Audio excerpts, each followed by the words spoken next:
Praise the Lord.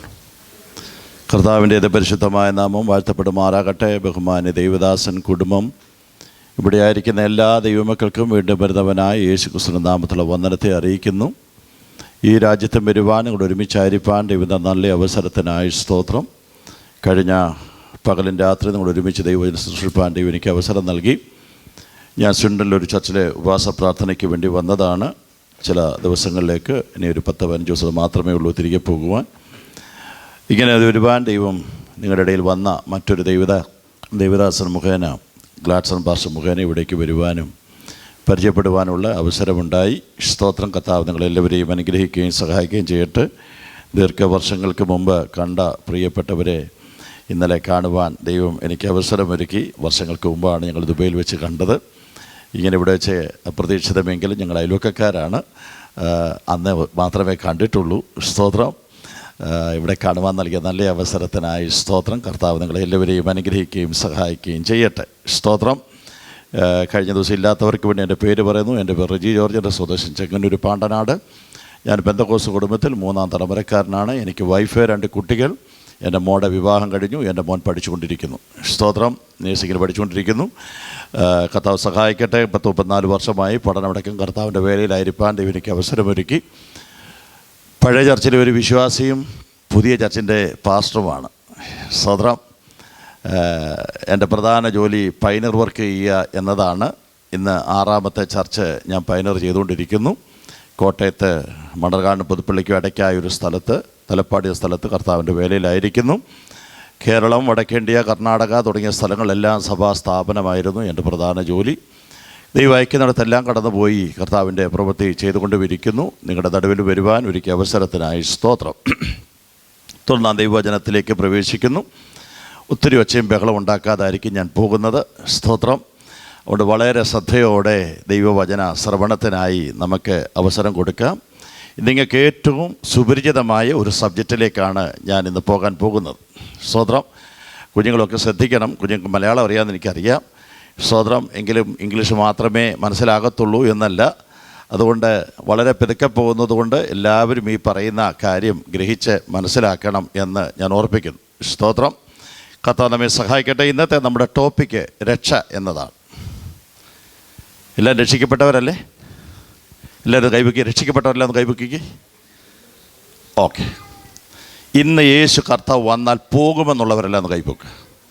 എൻ്റെ യേശു കാഹളധ്വനി മുഴക്കിയാൽ, ഇന്നെൻ്റെ യേശു വന്നാൽ ഞാൻ സ്വർഗത്തിൽ പോകും എന്ന് ഉറപ്പുള്ളവർ ഉഷാറൊക്കെ ഇങ്ങനെ ഉണക്കക്കൈയല്ല, നന്നായിട്ട് പൊക്ക. അപ്പോൾ കുറേ പേര് പോകാത്തവരുമുണ്ട്. സ്തോത്രം. ഓക്കെ. ഇവിടെ നമ്മൾ വളരെ അനേകരും ഇത് പ്രസംഗിക്കാറില്ല. നമ്മളെല്ലാം രക്ഷിക്കപ്പെട്ടവരാണ് നമ്മുടെ ചിന്ത. സ്തോത്രം. ശരിയായ രക്ഷ നമ്മുടെ അകത്ത് വന്നിട്ടുണ്ടോ എന്ന് നമ്മളൊന്ന് ശരിക്ക് പഠിക്കണം. സ്തോത്രം. നമ്മൾ എന്താ ഈ രക്ഷ, ഈ പെന്തക്കോസ്ത് പള്ളിക്കകത്ത് കയറുന്നത് സ്നാനമാണ് എന്ന് പറയുന്നവരുണ്ട്. രക്ഷയുടെ ഡേറ്റൊക്കെ സ്നാനത്തിൻ്റെ ഡേറ്റ് പറയാറുണ്ട്. രക്ഷിക്കപ്പെട്ടവരുടെ സ്വഭാവം, യഥാർത്ഥത്തിൽ രക്ഷിക്കപ്പെട്ട ഒരാളുടെ സ്വഭാവം എന്താണെന്ന് വേദപുസ്തകം പഠിപ്പിക്കുന്നുണ്ട്. രക്ഷിക്കപ്പെടുന്ന ഒരാൾ എങ്ങനെയായിരിക്കണം, ആ ആളിൻ്റെ മേൽ വസിക്കുന്നത് ആരാന്ന് പുസ്തകം പഠിപ്പിക്കുന്നു. നാം രക്ഷിക്കപ്പെടുന്നത് എപ്പോഴോ നമുക്കൊരു ഇൻസ്പിറേഷൻ തോന്നി എഴുന്നേറ്റ് ചിലർ സമർപ്പിച്ചിട്ടുണ്ട്. ചിലർ കൺവെൻഷൻ സ്ഥലത്ത് പോയി കൈവക്കിയിട്ടുണ്ട്. ഇപ്പം ഞാനിവിടെ ശ്രദ്ധിച്ചായിരുന്നു, 19 കുഞ്ഞുങ്ങൾ ഇവിടെ സാക്ഷ്യം ഈ വാക്യങ്ങളൊക്കെ പറഞ്ഞു. ഈ 19 കുഞ്ഞുങ്ങളും നമ്മുടെ കാണുന്ന ഒരു ശീലമാണ്. നമ്മുടെ പണ്ട് കാലത്തൊന്നും നമ്മുടെ സഭകളിൽ ഇല്ലാതിരുന്ന ഒരു ശീലം ഇപ്പം നമ്മുടെ കുഞ്ഞുങ്ങൾ സാക്ഷ്യം പറയുന്നു, വാക്യം പറയുന്നു. കുറേ നാളുകൾ കഴിഞ്ഞ് അവരിങ്ങനെ വാക്യം പറഞ്ഞ് അല്പം കഴിയുമ്പോഴത്തേന് അവർ സ്നാനത്തിലേക്ക് ഓട്ടോമാറ്റിക്കായി പ്രവേശിക്കുന്നു. അവർ രക്ഷിക്കപ്പെട്ടോ എന്ന് ചോദിച്ചാൽ അവർക്കും അറിയത്തില്ല, പേരൻസിനും അറിയത്തില്ല. പിന്നെ നമ്മൾ പറയും, അവർ പാട്ട് പാടുന്നില്ലേ, അവർ പ്രാർത്ഥിക്കുന്നില്ലേ, അവർ രക്ഷിക്കപ്പെട്ടു. ഞാൻ എൻ്റെ 11ാമത്തെ വയസ്സിൽ യേശുവിനെ രക്ഷകനായി സ്വീകരിച്ചപ്പോൾ എൻ്റെ 15 മിനിറ്റ് എടുത്തു യേശുവിനെ ഇന്ന് മുതൽ എൻ്റെ രക്ഷകനായി സ്വീകരിക്കുന്നു എന്ന് പറയാൻ. യഥാർത്ഥത്തിൽ ഒരാൾ യേശുവിനെ സ്വീകരിക്കപ്പെടുമ്പോൾ ഇവിടെ കുഞ്ഞുങ്ങൾ ഒത്തിരി പേരുള്ളവരുണ്ട്, ജനിച്ച കുഞ്ഞുങ്ങളുണ്ട്. ഇപ്പോൾ ഒരാൾ പറഞ്ഞു, എനിക്കൊരു കുഞ്ഞ് ജനിച്ചു. ഏത് കുഞ്ഞ് ജനിച്ചാലും ജനിക്കുന്ന കുഞ്ഞ് ഒരു കരച്ചിലുണ്ട്. പുതുതായി ജനിക്കുന്നതിൻ്റെ ലക്ഷണമാണ് എന്ന് പറഞ്ഞാൽ, യഥാർത്ഥത്തിൽ യേശു ഒരാടകത്ത് വരുമ്പോൾ അവനിൽ സംഭവിക്കപ്പെടേണ്ടത് പാപബോധമുണ്ടാകണം. പാപബോധമുണ്ടാകാത്ത രക്ഷയല്ല, അതൊരു അറിവാണ്. അറിവിലൂടെ മാത്രം യേശുവിനെ അറിയുന്നു. ഏത് ലോകശാസ്ത്രജ്ഞന്മാരും ഏത് വ്യക്തികൾക്കും യേശുവിനെ അറിയാം. ഞാനിങ്ങനെ പറയും, നമ്മുടെ നാട്ടിലെ പല ഭരണകർത്താക്കൾ, മന്ത്രിമാർ ഒക്കെ നമ്മൾ പ്രസംഗിക്കുന്നതിനേക്കാൾ നന്നായി യേശുവിനെ പ്രസംഗിക്കുന്നവരെ എനിക്കറിയാം. എൻ്റെ സ്നേഹിതനാണ് ഗണേഷ് കുമാർ, നന്നായി വേദപുസ്തകം പ്രസംഗിക്കും. കാര്യം നമുക്കറിയാം, മുമ്പുണ്ടായിരുന്ന അദ്ദേഹത്തിൻ്റെ പിതാവ് ഒരു കൺവെൻഷന് വന്ന് പ്രസംഗിച്ച ശേഷം അത് കേട്ട് അന്യഭാഷ പറഞ്ഞ പുള്ളികളെ എനിക്കറിയാം. എന്ന് പറഞ്ഞാൽ എല്ലാ മനുഷ്യരും പ്രസംഗിക്കുന്നത് കൊണ്ടോ പാടുന്നത് കൊണ്ടോ പ്രാർത്ഥിക്കുന്നത് കൊണ്ടോ രക്ഷ അകത്തു വന്നു എന്നുള്ളതല്ല. അതുകൊണ്ട് രക്ഷിക്കപ്പെടുക എന്ന് പറഞ്ഞ ഒരു മാനദണ്ഡത്തിലേക്ക് എന്തിനാണ് നാം രക്ഷിക്കപ്പെടേണ്ടത്? വേദപുസ്തകം വായിക്കുമ്പോൾ വെളിപ്പാട് പുസ്തകം 21-ാം അധ്യായം അവസാന വാക്യം, 20-ാം അധ്യായവും അവസാന വാക്യം, കുഞ്ഞാടിൻ്റെ ജീവപുസ്തകത്തിൽ പേരിരിക്കുന്നവരല്ലാതെ അശുദ്ധമായത് യാതൊന്നും മ്ലേച്ഛതയും ഭോഷ്കും പ്രവർത്തിക്കുന്നവരാരും അതിൽ കടക്കയില്ല. സ്തോത്രം. എന്ന് പറഞ്ഞാൽ കുഞ്ഞാടിൻ്റെ പുസ്തകത്തിൽ പേരെഴുതി കാണണം. യേശുവിൻ്റെ പുസ്തകം, എമ്പുരാൻ്റെ പുസ്തകം. സ്വർഗത്തിൽ എത്ര പുസ്തകം ഉണ്ടെന്നറിയാമോ? 3 പുസ്തകങ്ങൾ. 1 ജീവൻ്റെ പുസ്തകം, 2 പ്രവൃത്തികളുടെ പുസ്തകം, 3 ഏതാ? ആത്മാവിനാൽ എഴുതപ്പെട്ട ഈ നിയമപുസ്തകം. നമ്മെ എല്ലാത്തിനെയും ജഡ്ജ്മെൻറ്റ് ചെയ്യുന്നതും ഈ പുസ്തകങ്ങൾ വെച്ചുകൊണ്ടായിരിക്കും. ഞാനിവിടെ പ്രസംഗിക്കുന്നതും ഇന്ന് അതേപോലെ അവിടെ റെക്കോർഡിങ് നടന്നുകൊണ്ടിരിക്കുന്നു. ഇതാരും സാക്ഷ്യം പറയാനില്ല, 2 പേരായിരിക്കും സാക്ഷികളായി വിളിക്കുന്നത്. ആകാശത്തെയും ഭൂമിയെയും അവൻ സാക്ഷ്യത്തിനായിട്ട് വിളിക്കും. അവ നമുക്ക് വിരോധമായി സാക്ഷ്യം പറയും, അനുകൂലമല്ല. നാം കേട്ടിട്ടില്ലെന്നോ കണ്ടിട്ടില്ലെന്നോ അറിയാൻ പറ്റുകയില്ല. ഇതെല്ലാം അവിടെ വ്യക്തമായി തെളിഞ്ഞു വരും. സ്തോത്രം. രക്ഷിക്കപ്പെടുന്നത് കൊണ്ട് എന്തിനാണ് ഈ രക്ഷിക്കപ്പെടുന്നത്? ഞാൻ നിങ്ങളോട് പറയാം. നമ്മുടെ യേശു എത്രയും വേഗം വരാൻ പോകുകയാണ്. എത്ര പേര് വിശ്വസിക്കുന്നു? സ്തോത്രം. ഹല്ലേലൂയ. ഞാൻ എൻ്റെ കണക്കൂട്ടൽ പറയും, നിങ്ങൾ ബാക്കി കണക്ക് നിങ്ങൾ കൂട്ടണം. സ്തോത്രം. നിസ്സാര വർഷത്തിനകം, വിരളിലെണ്ണാവുന്ന വർഷത്തിനകം എൻ്റെ യേശു വന്നിരിക്കും. സ്തോത്രം. വെളിപ്പാട് പുസ്തകം വേണമെങ്കിൽ വായിച്ചോ, തെളിവ് ചില തരാം, ഓടിച്ച് തന്നിട്ട് ഞാൻ ഇതിലേക്ക് വരാം. എന്തിനാ രക്ഷിക്കപ്പെടുമെന്ന് അറിയണ്ടേ? ചുമ്മാതെ രക്ഷിക്കപ്പെട്ടിട്ടില്ലല്ലോ കാര്യം. സ്തോത്രം. ഞാൻ ഈ കർത്താവിനെ പ്രസംഗിക്കുന്നതും ഞാൻ ഈ ഓടി നടക്കുന്നതിൻ്റെ പിറകിലെ പ്രധാന രഹസ്യം, എങ്ങനെ ഈ കർത്താവ് വന്നാൽ എനിക്ക് നിത്യരാജ്യത്തിൽ ചെല്ലണം.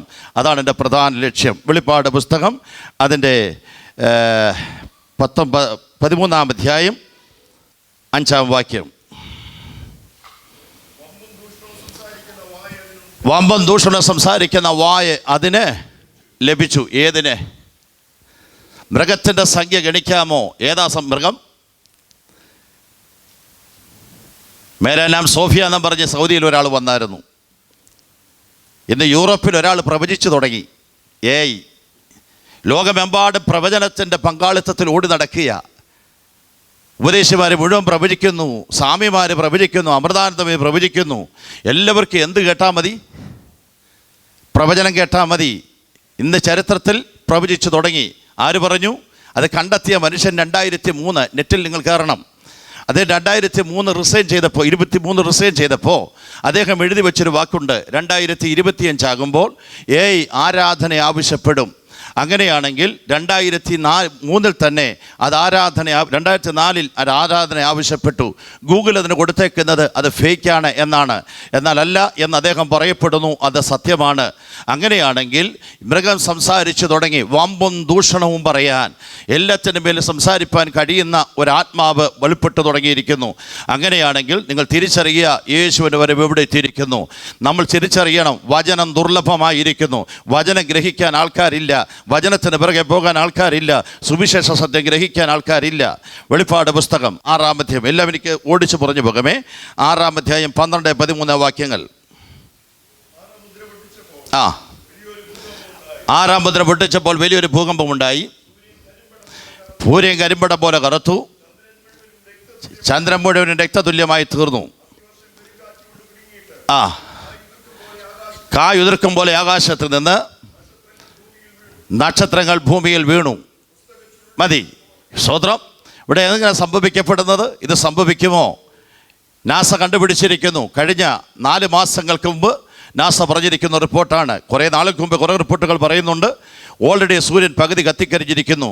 അതിൻ്റെ അകത്തൊരു ഭ്രംശമുണ്ടാകാൻ പോകുന്നു. അവിടെ വായിക്കുന്നു, വലിയൊരു കുലുക്കമുണ്ടാകാൻ പോകുന്നു. 4 മാസങ്ങൾക്ക് മുമ്പ് നാസ പറഞ്ഞു കുലുങ്ങാൻ പോകുക.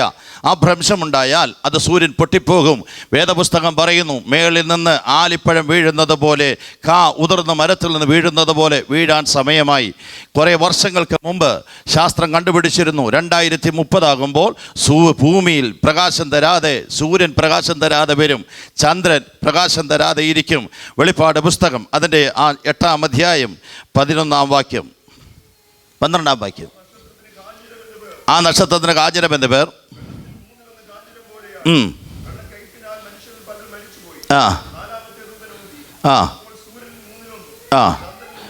മതി. അവിടെ വായിക്കുന്നത്, അവിടെ പറയുന്നു, മറ്റൊരു ഭാഗത്ത് പറഞ്ഞു ചന്ദ്രൻ പ്രകാശം തരാതെ ഇരിക്കും. സ്തോത്രം. എന്ന് പറഞ്ഞാൽ ചന്ദ്രൻ എന്താ വരിക, റെഡ് മൂണിന് വേണ്ടി റബിമാർ കാത്തിരിക്കുക. കുറേ വർഷങ്ങളായി അവർ കാത്തിരിക്കുന്നു. അടുത്ത ഇസ്രായേലിൻ്റെ പശ്ചാത്തലങ്ങളെ പഠിച്ചുകൊണ്ട് അടുത്ത ഒരു ചന്ദ്രൻ വരാൻ പോകുന്നു. അത് വരുമ്പോൾ അതിനു മുമ്പായി ഇസ്രായേലിൽ എന്തോ സംഭവിക്കപ്പെടും, അതിനുവേണ്ടി അവർ കാത്തിരിക്കുകയാണ്. അടുത്ത കാര്യങ്ങൾ നമുക്ക് ശ്രദ്ധിച്ച് ഓടിച്ചു നോക്കാം. ഞാൻ എല്ലാം ഓടിച്ച് പറഞ്ഞു പോവുകയാണ്, എൻ്റെ ടോപ്പിക്ക് അതല്ലാത്തത് കൊണ്ട്. സ്തോത്രം. അതിൻ്റെ 5-ാമത്തെ കാര്യം സോദോം ഗൊമോറ. സ്തോത്രം. സംഭവിച്ചിരിക്കുകയല്ലേ. ആണോട് പെണ്ണോട് എന്ത് ചെയ്തു? കർത്താവ് പറഞ്ഞു സോദോം ഗൊമോറയിൽ സംഭവിച്ചത് തന്നെ മനുഷ്യപുത്രൻ്റെ വരവിൽ എന്ത് ചെയ്തു? സംഭവിക്കപ്പെടും. ഇന്ന് 3-ാം ലിംഗക്കാരെന്ന് പറഞ്ഞ് അവർ മാറിക്കൊണ്ടിരിക്കുന്നു. അവർക്ക് പ്രയോറിറ്റി കൊടുക്കപ്പെടുന്നു. കാര്യം വേദപുസ്തകത്തിൽ ഏറ്റവും വലിയ പാപം ചെയ്ത് സോദോം ഗൊമോറയെ ദൈവം നശിപ്പിച്ചെങ്കിൽ കർത്താവ് പറഞ്ഞു സോദോം ഗൊമോറയിൽ സംഭവിച്ചത് മനുഷ്യപുത്രൻ്റെ വരവിൽ സംഭവിക്കപ്പെടും. സ്തോത്രം. അടുത്ത കാര്യം പറയപ്പെടുന്നത് അതിൻ്റെ 6-ാമത്തെ കാര്യം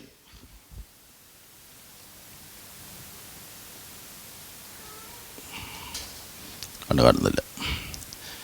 നിങ്ങൾ ഈ കഴിഞ്ഞ 2 ദിവസം മുമ്പ്, കഴിഞ്ഞ 2 ആഴ്ചകൾക്ക് മുമ്പ് ഒരു ന്യൂസ് കേട്ട് കാണും.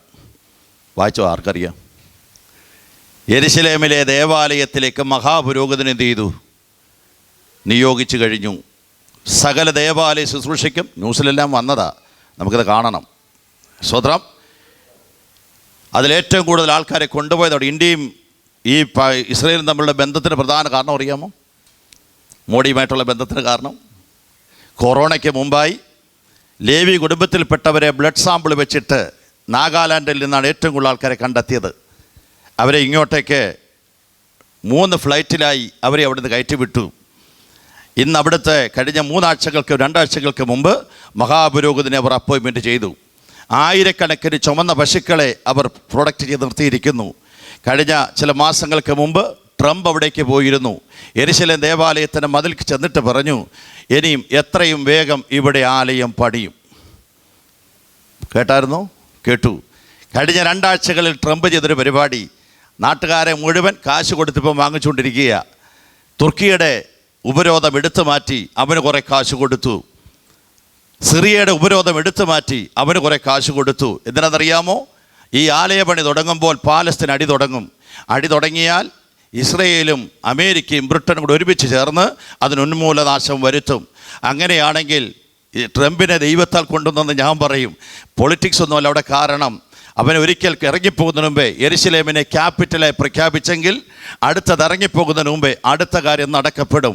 അങ്ങനെയാണെങ്കിൽ നിങ്ങൾ ചിന്തിക്കൂ, എത്ര നാളുണ്ട് നമ്മുടെ മുമ്പിൽ കർത്താവ് വരാൻ? നനയാത്ത നാഴികയിൽ മനുഷ്യപുത്രം വരുന്നത് കൊണ്ട് നിങ്ങളും ഒരുങ്ങിയിരിപ്പീൻ. സ്തോത്രം. വേദപുസ്തകം നമ്മൾ വരയ്ക്കുമ്പോൾ ഇങ്ങനെ പറഞ്ഞു, ഭൂമി എന്ത് ചെയ്യുക? പൊട്ടുന്നു, കിടുങ്ങുന്നു, മത്തനെ പോലെ ചാഞ്ചാടുന്നു. വേദപുസ്തക വാക്യം നിവർത്തി വരും. അത് ഏറ്റവും സംഭവിച്ചിരിക്കുന്നു. മലയാള ന്യൂസ് കണ്ടിട്ടുള്ളവരറിയാം. കഴിഞ്ഞ ചില ദിവസങ്ങളായി ഈ തിരുവനന്തപുരം ഭാഗത്തും തമിഴ്നാട് ഏരിയകളിലുമൊക്കെ ചില ഭൂമിക്ക് അധോഭാഗങ്ങൾ കിടക്കുന്ന ചില മീനുകൾ ഉയർന്നു പൊങ്ങി വരുന്നു. അവർ പറഞ്ഞിരിക്കുന്നു ഭൂമിക്കടിയിൽ എന്തോ പ്രത്യേകത സംഭവിക്കപ്പെടുന്നു. 2005 സുനാമി നടന്നപ്പോൾ ഇന്ത്യൻ ശാസ്ത്രജ്ഞന്മാർ, വേൾഡ് ശാസ്ത്രജ്ഞന്മാർ ഒരുമിച്ച് പറഞ്ഞൊരു വാചകം, ഭൂമിക്കടിയിൽ 120 ഭൂകമ്പം പൊട്ടാൻ കാത്തിരിക്കുന്നു. അവയിൽ 5 ഒന്നിച്ചു പൊട്ടിയാൽ ഭൂമിയുടെ 2 ഭാഗങ്ങൾ തകർന്നു പോകും. അങ്ങനെയാണ് നിങ്ങൾ ശ്രദ്ധിച്ചു നോക്കിയേ, വേദപുസ്തക പ്രവചനത്തിന് അടുത്ത നിവൃത്തി സംഭവിക്കാൻ കാരണമായി വന്നിരിക്കുന്നത് വന്നിരിക്കുകയാ. നമ്മൾ തിരിച്ചറിയണം, യേശുവിൻ്റെ വരവ് വാതിക്കലെത്തി നിൽക്കുകയാ. നമ്മൾ തിരിച്ചറിയാതെ ഓടരുത്. ഈ രാജ്യത്ത് വന്നത് നിങ്ങൾ നല്ലതാണ്.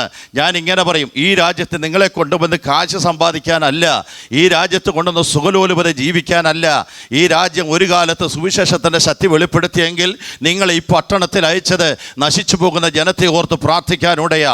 നിങ്ങൾ അതിൻ്റെ അകത്ത് നന്മ പ്രാപിച്ചോളൂ, പക്ഷെ ഉദ്ദേശം തെറ്റിമാറരുത് എന്ന് ഞാൻ വിശേഷാൽ ഓർപ്പിക്കുകയാണ്. താഴോട്ട് പഠിച്ചു വരുമ്പോൾ കാണപ്പെടുന്നത് അതിൻ്റെ 2014 ഇന്ത്യൻ മലയാള മനോരമയടക്കം വന്ന പത്രത്തിൽ എഴുതിയ വാചകമാണ്. ഡോക്ടർ ഹുമയൂൺ എന്ന് പറഞ്ഞ ഭൂമിശാസ്ത്രജ്ഞൻ പറയുന്നു, ഇന്ത്യ അടക്കമുള്ള പല ഭാഗങ്ങളിലും വടക്കേൻ്റെ ഇടകളിൽ ഒരു വലിയ ഭൂകമ്പങ്ങൾ ഉണ്ടാകാൻ പോകുന്നു. ഗംഗ ബ്രഹ്മപുത്ര നദിമാർ ഗതിമാറി ഒഴുകും. ഹിമാചൽ താഴേക്ക് താണുപോകും. നോർത്തിൻ്റെയും സൗത്തിൻ്റെ കുറേ ഏറെ ഭാഗങ്ങൾ, ദുബൈ പട്ടണങ്ങൾ, അതുപോലെ തന്നെ കടലോര മേഖലകൾ, ഈ ബഹറിൻ്റെ ഏരിയകൾ, കൽക്കട്ടയുടെ ഭാഗങ്ങൾ, ആ ഏരിയകളെല്ലാം തകർന്നു പോകും. അങ്ങനെ വന്നാൽ അത് ലോകത്തിൽ നല്ലൊരു ഭാഗത്ത് ബാധിക്കപ്പെടുകയും ശവപ്പറമ്പായി മാറുകയും ചെയ്യും. നിങ്ങൾ തിരിച്ചറിയൂ, ഇതിനു മുമ്പേ ഞാൻ വിശ്വസിക്കുന്നു ദൈവത്തിൻ്റെ സഭ ഇവിടെ നിന്ന് എടുക്കപ്പെടും. എന്നാൽ വേദപുസ്തകം തിരിച്ചു നോക്കുമ്പോൾ അന്ത്യകാലത്ത് വിശ്വാസം കണ്ടെത്തുമോ? മനുഷ്യ സ്വസ്നേഹികളും വമ്പ് പറയുന്നവരുമായി മാറുന്ന ഒരു കാലഘട്ടം. ആർക്കും ദൈവസ്നേഹമില്ല, ആർക്കും ദൈവത്തോട് ഇഷ്ടമില്ല. എല്ലാവർക്കും അവരവരുടെ കാര്യം നടത്താൻ, സ്വന്തം കാര്യം നോക്കാൻ. നോഹയുടെ കാലത്ത് സംഭവിച്ചതുപോലെ തന്നെ മനുഷ്യപുത്രൻ്റെ വരവിൽ സംഭവിക്കുമെന്ന് പറഞ്ഞെങ്കിൽ അന്ന് കഴിച്ചും കുടിച്ചും വിവാഹത്തിന് കൊടുത്തും വിവാഹത്തിനെടുത്തും വിറ്റും നട്ടും പോകുന്ന കാലഘട്ടം. എല്ലാവരും സെൽഫിഷായി മാറി. പണ്ടത്തെ നമ്മുടെ പിതാക്കന്മാർക്ക് സെൽഫിഷ്നെസ് അല്ലായിരുന്നു. അവർ എപ്പോഴും കരയുന്നതും പ്രാർത്ഥിക്കുന്നതും നശിച്ചു പോകുന്ന ഒരു ജനത്തെ ഓർത്തായിരുന്നു. എല്ലാവരും ഇന്ന് വ്യക്തിപരമായി മാറി. അവരുടെ ചിന്തകൾ, അവരുടെ കാഴ്ചപ്പാടുകൾ, അവരുടെ മനോമണ്ഡലങ്ങൾ എല്ലാം വ്യത്യസ്തമായി മാറിയിരിക്കുക. അനേകർ വിശ്വാസം ത്യജിച്ച് പിറകിലേക്ക് പോയിക്കൊണ്ടിരിക്കുന്നു.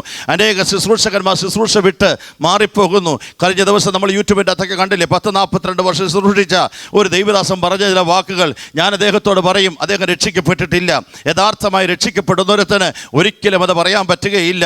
കാരണം ലോകത്തിൽ കഷ്ടം വരാം. കർത്താവ് പറഞ്ഞു, ഒരുവൻ എൻ്റെ പിന്നാലെ ഇറങ്ങിത്തിരിച്ചാൽ തന്നെത്താൻ ത്യജിച്ച് തൻ്റെ ക്രൂശ് എടുത്തുകൊണ്ട് എന്നെ അനുഗമിക്കട്ടെ. ഇവിടേക്ക് ജനത്തോട് ചോദിക്കുന്നു, ആർക്കൊണ്ട് കഷ്ടം സഹിക്കാൻ, ആർക്കൊണ്ട് ക്ഷമിക്കാൻ, ആർക്കൊണ്ട് സഹിക്കാൻ, ആർക്കൊണ്ട് പൊറുക്കാൻ കഴിയുന്നത്? ഒരു വല്ലാത്ത കാലഘട്ടമേ മാറിയിരിക്കുകയാണ്. നമ്മുടെ ക്ഷമയില്ല, സഹിഷ്ണുതയില്ല, വിട്ടുവീഴ്ചയ്ക്ക് തയ്യാറില്ല, ക്ഷമ ചോദിക്കാൻ തയ്യാറല്ല. ഒരു വല്ലാത്ത കാലത്തിലേക്ക് നമ്മുടെ സഭകൾ എത്തപ്പെട്ട് കഴിഞ്ഞിരിക്കുന്നു. ഇതെല്ലാം വിളിച്ചു കാണുമ്പോൾ നിങ്ങൾ തോർത്തുകൊള്ളണം, യേശുവിൻ്റെ വരവ് വാതിക്കലെത്തി നിൽക്കുകയാ. ഇന്ന് രാത്രി ചോദിക്കുന്നു, എത്ര വർഷം കാണുമെന്ന് നിങ്ങൾ ഈ റൂം വിട്ട് പോകുന്നതിന് മുമ്പ് ചിന്തിക്കണം. നനയാത്ത നാഴികയിൽ മനുഷ്യപുത്രം വരും. എന്നാൽ വിശുദ്ധരെ ചേർക്കാനായി എൻ്റെ യേശു വരുന്നത്. എല്ലാ മുങ്ങിയവരെ ചേർക്കാനല്ല, എല്ലാ പള്ളിക്കകത്ത് കയറിയവരെ ചേർക്കാനല്ല യേശു വരുന്നത്, വിശുദ്ധരെ ചേർക്കുവാൻ. ഹല്ലേലൂയ. ആ വിശുദ്ധരുടെ പട്ടികയിൽ നിങ്ങൾ ഉണ്ടായിരിക്കണം. ഇല്ല എങ്കിൽ ഞാൻ കഴിഞ്ഞ ദിവസം പറഞ്ഞതുപോലെ കല്യാണ പന്തലിൽ കയറിയെന്ന് നിങ്ങൾക്ക് പറയാൻ പറ്റും. പക്ഷേ വിശുദ്ധ വസ്ത്രമില്ലാതെ, തേജസ്സിൻ്റെ വസ്ത്രമില്ലാതെ, മഹിമയുടെ വസ്ത്രമില്ലാതെ, നീതിയുടെ വസ്ത്രമില്ലാതെ, വിശുദ്ധിയുടെ വസ്ത്രമില്ലാതെ ഇരിക്കുന്ന ഒരുവനെയും അക്കരെ നാട്ടിൽ ചേർക്കത്തില്ല.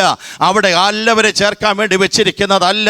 അതുകൊണ്ട് കർത്താവ് പറഞ്ഞത്, 2 പേർ കിടക്കമേലായിരിക്കും. 2 പേര് കിടക്കെ കിടക്കണമെങ്കിൽ എങ്ങനെ ആയിരിക്കും? 2 പേർക്ക് ഐക്യത ഉണ്ടായിരിക്കണം.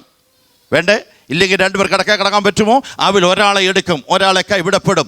2 പേർ വയലിലായിരിക്കും, 2 പേർ തിരികല്ല് പിടിച്ചുകൊണ്ടിരിക്കും. തിരികല്ല് പിടിക്കുക എന്ന് പറഞ്ഞാൽ എന്തറിയാമോ? നമ്മുടെ ഗ്രൈൻഡർ അടിക്കുന്നതല്ല. പണ്ട് കാലത്ത് നോർത്ത് ഇന്ത്യ നമ്മുടെ നാട്ടിലൊക്കെ ഉണ്ടായിരുന്നു. 2 കല്ലുകൾ ചേർത്തിട്ട് അതിൻ്റെ നടുക്ക് ഇപ്പോഴും നോർത്ത് ഇന്ത്യയിലുണ്ട്.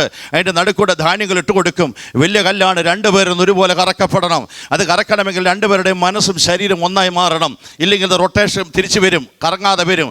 അങ്ങനെയാണെങ്കിൽ അവരിൽ ഒരാളെ എടുക്കപ്പെടും. ഇന്ന് ഇതിൻ്റെ അകത്തിരിക്കും നിങ്ങളോട് ചോദിക്കുന്നു, നിങ്ങളുടെ കുടുംബത്തിൻ്റെ അകത്ത് നിന്ന് നിങ്ങൾ 2 പേര് പോകുമോ, അത് ഒരാൾ പോകുമോ? വിശുദ്ധിയോടെ ജീവിക്കുവാൻ, വിശ്വസ്തയോടെ ജീവിക്കുവാൻ, കാഹളത്തിന് മുഴങ്ങുവാൻ. ഞാൻ കഴിഞ്ഞ ദിവസം ആരംഭത്തിൽ പറഞ്ഞതുപോലെ നോഹയെ ദൈവത്തിന് മുമ്പിൽ വിശ്വസ്തയോടെ ജീവിച്ചതുകൊണ്ട് എല്ലാവരെയും അക്കരെ നാട്ടിൽ കൊണ്ടുപോയില്ല. എല്ലാവരും പെട്ടകത്തിൻ്റെ അകത്ത് കയറിയില്ല. ആര് ലോകത്തിന് മുമ്പാകെ, ലോകം മുഴുവൻ തെറ്റ് ചെയ്തപ്പോഴും ഒരുത്തൻ വിശ്വസ്തയോടെ കർത്താവിൻ്റെ രാജ്യത്തിന് നിന്നപ്പോൾ അവനെ ചേർക്കാനായി എൻ്റെ യേശു വന്നത്. അങ്ങനെയെങ്കിൽ ഇന്ന് പകലിൽ ഇവിടിക്കുന്ന ജനത്തോടും പറയുന്നു, ലോകം എങ്ങനെ ജീവിക്കട്ടെ, നാട്ടുകാരെങ്ങനെ ജീവിക്കട്ടെ, സമൂഹം എങ്ങനെ ജീവിക്കട്ടെ, പ്രസംഗിക്കുന്ന ഉപദേശി എങ്ങനെ ജീവിക്കട്ടെ, പക്ഷേ ഇവിടിക്കുന്ന ജനത്തോട് പറയുക, നിങ്ങൾ വിശ്വാസത്തിൻ്റെ നായകനും പൂർത്തി വരുത്തിന് യേശുവിനെ നോക്കി നിങ്ങളുടെ ഓട്ടം സ്ഥിരതയോടെ ഓടണം. ചിലപ്പോൾ നമ്മളിനി കണ്ടെന്ന് വരാം, കണ്ടില്ലെന്ന് വരാം. നനയാത്ത നാഴിക നമ്മുടെ യേശു വരാൻ പോകുക, കാഹളധ്വനി മുഴങ്ങാൻ പോകുക. നമ്മുടെ സഭകൾക്കെല്ലാം വ്യത്യസ്തമായ തലങ്ങൾ വന്നുകൊണ്ടിരിക്കുക. ഒരു കാലത്ത് പരിശുദ്ധാത്മാവിന് കാത്തിരുന്ന സഭയ, ഇന്ന് പരിശുദ്ധാത്മാ പരിശുദ്ധാത്മാവിനെ വേണ്ടാത്തൊരു കാലഘട്ടം. ഒരു സമയത്ത് ദൈവസഭയ്ക്കകത്ത് അത്ഭുതങ്ങൾ, അടയാളങ്ങൾ നടന്നൊരു സഭകൾ, ഇന്ന് അതില്ലാതൊരു കാലഘട്ടങ്ങൾ. ഇന്ന് നമ്മുടെ സഭകളെല്ലാം ഒരു ഫെലോഷിപ്പായി മാറിയിരിക്കുക. എന്തൊക്കെയോ കാട്ടിക്കൂട്ടാൻ കാണിക്കുന്ന വെപ്രാളങ്ങൾ നടക്കുന്ന ഒരു കാലമായി മാറുകയാണ്. ഇവിടേക്കുന്ന ജനത്തോട് പറയുന്നു, ഒരു ഫെലോഷിപ്പല്ല നമുക്ക് വേണ്ടത്. നമ്മുടെ സമൂഹത്തിൻ്റെ അകത്ത് ഒരാത്മ പകർച്ച ഇറങ്ങി വരണം. പരിശുദ്ധാത്മ പകർച്ച നമ്മുടെ കൂട്ടത്തിൻ്റെ അകത്ത് ഇറങ്ങി വരണം. ഓരോ മീറ്റിങ്ങിൻ്റെ അകത്ത് കയറുമ്പോഴും പണ്ട് കാലത്ത് ദൈവദാസന്മാർ ദൈവമക്കൾ മാറാ നാഥ എന്ന് വിളിച്ചു പറഞ്ഞൊരു വാക്കുണ്ടായിരുന്നു. ഇന്ന് ആരും പറയത്തില്ല. അത് കാരണം പറയാൻ ആർക്കും കഴിയത്തില്ല.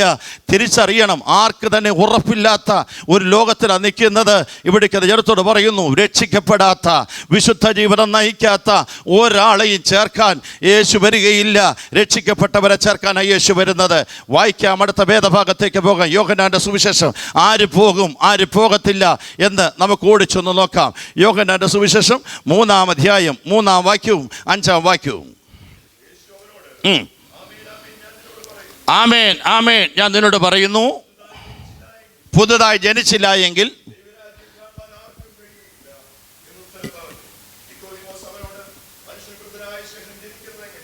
എൻ്റെ ഞാൻ ഇച്ചിരി കഴിയുമ്പം എൻ്റെ മൈക്കിലെ തൊണ്ടയ്ക്കത്തെ വെള്ളം വലിയുന്നു. ഇല്ല, ഞാൻ മൈക്ക് കളയും. സ്വതന്ത്രം. അതുകൊണ്ടാണ് ഞാൻ ഈ മൈക്ക് ഉപയോഗിക്കാത്തത്. സ്വതന്ത്രം. ആമേൻ, ആമേൻ, ഞാൻ നിന്നോട് പറയുന്നു, പുതുതായി ജനിച്ചില്ല എങ്കിൽ ദൈവരാജ്യം കാണുവാൻ ആർക്കും കഴിയത്തില്ല. 5-ാം വാക്യം. ആമേൻ, ആമേൻ, ഞാൻ നിന്നോട് പറയുന്നു, വെള്ളത്താലും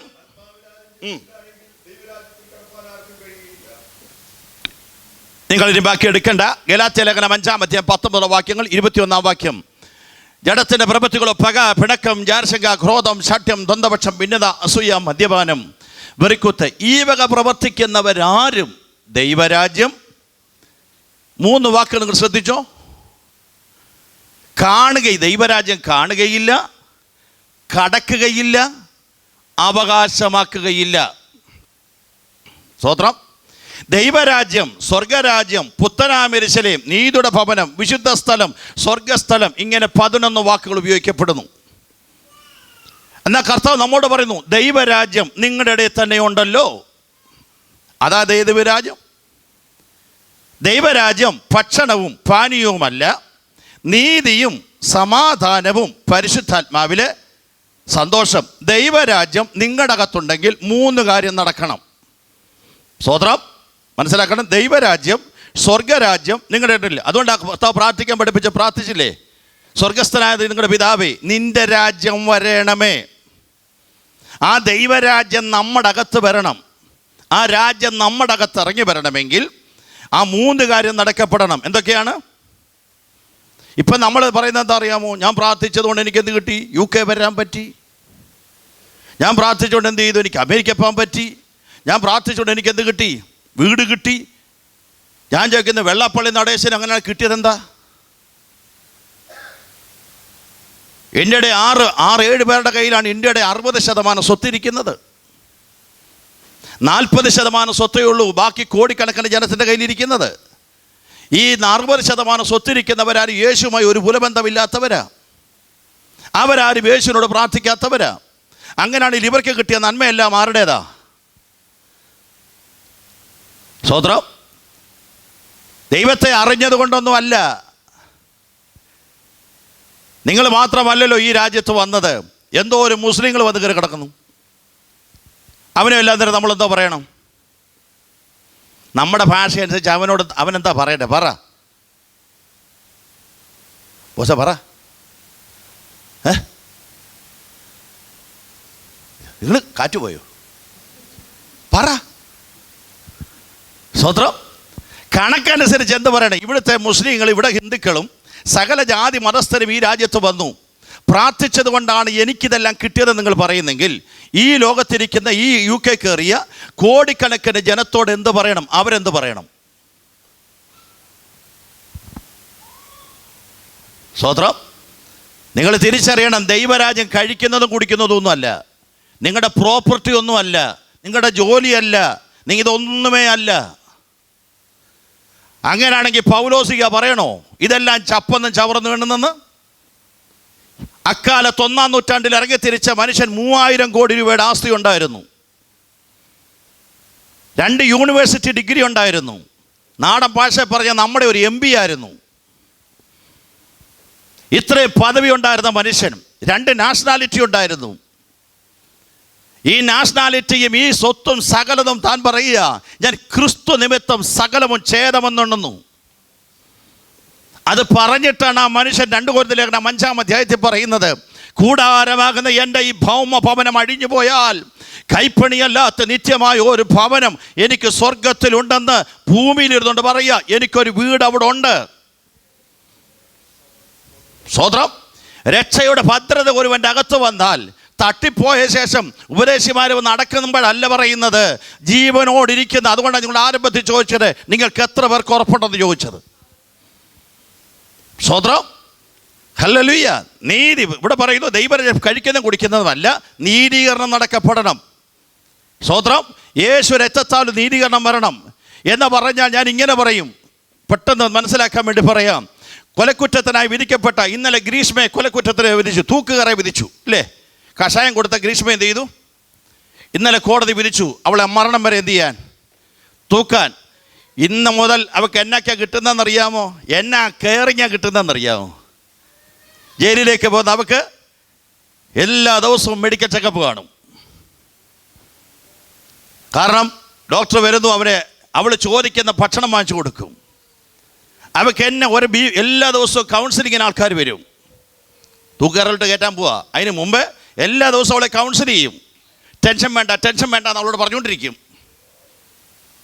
ലോകപ്രകാരം കിട്ടേണ്ടതെല്ലാം കിട്ടിയില്ലേ? പക്ഷേ അവൾക്ക് മനസ്സിന് സമാധാനമുണ്ടോ? സമാധാനമില്ല. പക്ഷേ അവൾ എപ്പോഴാണെന്നറിയോ സമാധാനം അനുഭവിക്കുന്നത്?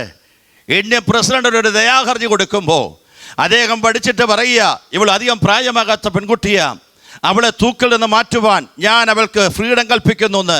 ഇപ്പോഴത്തെ നമ്മുടെ മുർമു പറഞ്ഞു കഴിഞ്ഞാൽ ഞാൻ പറയും, അവളുടെ കയ്യിലേക്ക് ആ ഫാക്സ് സന്ദേശം ആ ജയിലിലേക്ക് വരികയാണ്.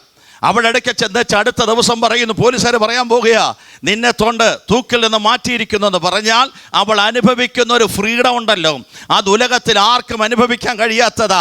യഥാർത്ഥ നീതീകരണം അതാ. നരകത്തിൽ നിന്ന് നിന്നെ വലിച്ചു കയറ്റി നിത്യരാജ്യത്തിലേക്ക് കൊണ്ടുപോകുന്ന ആ വിശേഷത. സ്തോത്രം. ഹല്ലേലൂയ. നീതീകരിക്കപ്പെടാതെ ഒരാൾക്ക് സമാധാനം വരത്തില്ല. യേശു പറഞ്ഞു, എൻ്റെ സമാധാനം ഞാൻ നിങ്ങൾക്ക് തന്നേച്ചു പോകുന്നെങ്കിൽ ഒരാടകത്ത് യേശു വന്നിരിക്കണം. സ്തോത്രം. ഇത് ആരോടാ ഈ 3-ാം അധ്യായത്തിൽ പറഞ്ഞത്?